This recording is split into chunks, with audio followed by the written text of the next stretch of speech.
Welcome to her remarkable history. Remember, to support, please subscribe. Was Queen Catherine Howard a prostitute? Of all of Henry VIII's wives, one of the most infamous and harshly treated is Catherine Howard. The young teenage girl who met her death at the sharp blade of the executioner's axe at the Tower of London remains a mystery today, especially in regards to what happened to her body after she was killed. It's rumoured that after the death of Catherine, Henry VIII wanted to rid of his immoral wife and queen, so he ordered quicklime to be placed onto her remains to disintegrate them, almost as if she had never walked the earth. However, by taking a more sympathetic approach to Catherine Howard's legacy, it's easy to see that she was a young, carefree yet naive young girl who should never have married the king. It's fair to say she was doomed from the start. However, much has been spoken about her life prior to marrying the king, and slanderous titles have been aimed at Catherine, accusing her of even being a prostitute or a whore. Today we look at this.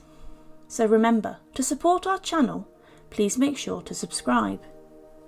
Born in Lambeth around the year 1523, Catherine was one of a huge family, and despite her parents being members of the aristocracy, they were rather poor.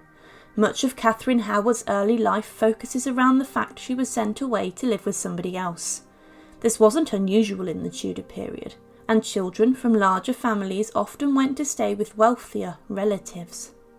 When Catherine was young, her mother died, and when she was around 10 years old, she was sent to live with her grandfather's second wife, Agnes Howard, the Dowager Duchess of Norfolk. The Dowager Duchess often had a crowd of around 100 people under her roof, and Catherine stayed with many cousins. In the evenings, she stayed with her cousins and shared the maids' dormitories, and often 2 or 3 would share a bed. This was not unusual at the time, and this communal living was relatively normal. Catherine herself, while staying at her step-grandmother's, would be educated. However, she certainly wasn't destined for an academic career. Although she was taught to read and write, she quickly became fed up with learning and education, and she was never really academic. She learnt how to mind her airs and graces, learning manners, and also how to maintain a healthy household. She was being raised in a Christian household with her cousins, and was being trained in the way of becoming an ideal wife for a wealthy or high-class man. And the hopes were that through Catherine her family would benefit from a marriage financially and also through status. However, despite being fed up of learning, Catherine was very astute at charming the opposite sex. At some point she engaged in an inappropriate and unacceptable by today's standards relationship with her music teacher, a man named Henry Mannix, who was employed to teach the young ladies of the Dowager Duchess's household how to play.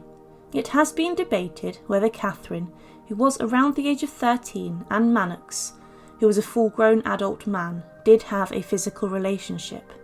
However, it was claimed that Mannix knew secret parts of Catherine's body, and it's clear there were some sort of relationship, even if it was never fully consummated. Mannix himself was a man of possibly even in his 30s, and some historians consider the fact that Catherine may have been pressured into losing her virginity to Mannix.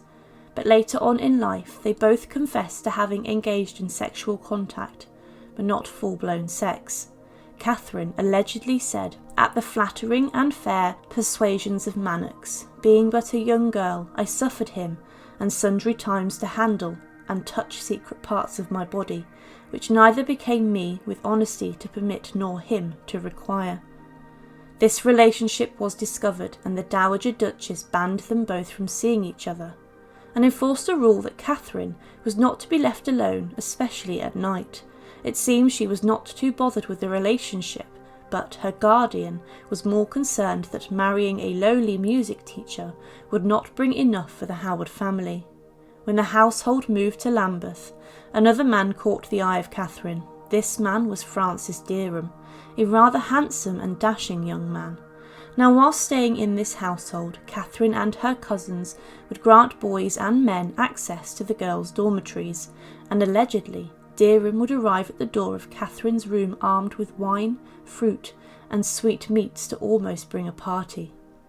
Now Derham and Catherine did engage in a sexual relationship, and they later admitted this. However, their behaviour in front of others did confuse many, as they acted as if they were almost engaged, and they even went as far as labelling each other as husband and wife. Catherine, however, strung Derham along a little, as he was smitten with her and he wished to make her his wife. However, Catherine refused to settle for the first man she had slept with. She also allegedly had been taught a number of Tudor ways to avoid pregnancy, for if she fell pregnant, she would be forced into marriage. It's likely at this time that she began to understand the joys of sex, and for Catherine, she seemed to enjoy the fact she was carefree and it came with no responsibility. In 1539, around the age of 16, Catherine threw Derham to one side and headed for the royal court. No doubt she would have thought of a dazzling life, with vast banquets, riches, and many flamboyant and extravagant men to have enjoyed the company of. However, it would be the king's eye that Catherine caught, possibly something that Catherine would go on to regret. However, one thing Catherine hadn't been taught is that life at court was dangerous. It was a place where gossip passed through like a wildfire, and where one's accusation could spell your death. Henry at the time was around 49 years old, and his previous relationships had been incredibly disastrous, especially his fourth wife, Anne of Cleves. Anne of Cleves and her story is a rather compelling one. How Henry sent over famous painter Hans Holbein to paint the Flemish princess, and then he agreed to marry her. However, when she arrived he did not find her attractive, and the feeling was mutual. It was alleged that they never consummated their marriage, and Anne, although commending Henry for his kindness, stated, "When he comes to bed, he kisses me, and he takes me by the hand and bids me good night, sweetheart." The king's sex life became gossip at court, and this greatly frustrated the notorious king, who still wished for children, especially another male heir, despite having a son, Edward. Anne and Henry's relationship was annulled. However, when the king met Catherine Howard and wanted to bed with her, it seemed that all of Henry's sexual problems were sorted out very quickly. Henry, smitten by her, called Catherine the very jewel of womanhood, and it's clear their sex life was something the king had never experienced. He praised Catherine, and for this he claimed she was also rather skilled, which did lead to some suspicion about the fact she was not a virgin before she married the king, something which was incredibly important in the eyes of Tudor monarchs. However, Catherine would betray the king and would turn to another man who was much more her type and closer to her age. Catherine's relationship with Henry could have survived if it wasn't for her relationship with Thomas Culpeper. Now, Culpeper was a man who was the king's favourite. However, she began to confide in him, and it's clear there was some sort of sexual relationship between the two. Lady Rochford, Catherine's lady-in-waiting, would regularly organise liaisons between the two, where Culpeper was smuggled into the Queen's bedchamber. There isn't necessarily evidence that confirms that they slept together. However, it is assumed that in these meetings some sort of activity did occur between the two. This would be the final nail in the coffin, or the signature on the death warrant of Culpeper and Catherine Howard. However, was she really a prostitute or a whore that some historians have labelled? What is a more likely form of approach when looking at this is by being sympathetic to Catherine Howard and her legacy. She was a girl who was left alone at a young age and was left to be influenced by her older cousins in the household of the Dowager Duchess. It's assumed in these evenings that they would tell stories of their sex lives, and these would intrigue Catherine, and she longed for this too to fit in. She can be seen as a temptress. However, it's more likely she was incredibly naive and placed her trust in manipulative men who seemed to take advantage and only wanted one thing in their minds. However, what we must consider is this: the fact she was completely foolish when engaging in a relationship with Thomas Culpeper. Yes, she probably was unaware what court life was like. However, She was married to a man who had previously ordered the beheading of his second wife, split from the Catholic Church, and had ordered executions of thousands across his country. Henry was clearly a dangerous man, and to commit adultery behind the king's back was incredibly foolish. Culpeper would later admit that he intended and meant to do ill with the Queen, and in likewise the Queen so minded to do with him, meaning they intended to have sex. With Catherine Howard, there's a number of grey areas about her, which we still don't understand today.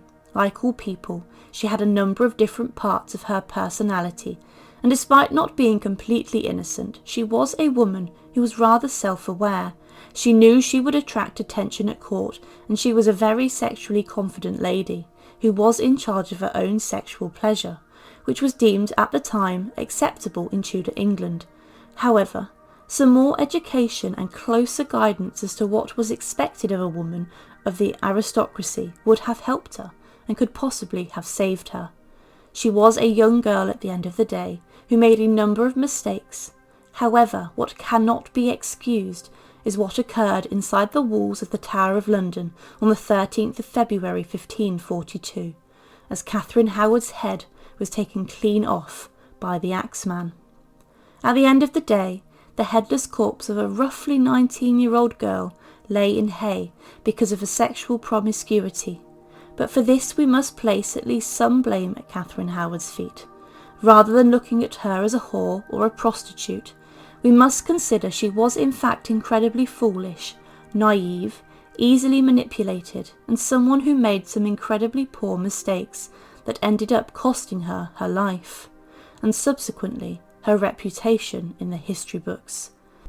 Thank you for watching, and to support, please subscribe to Her Remarkable History. Thank you.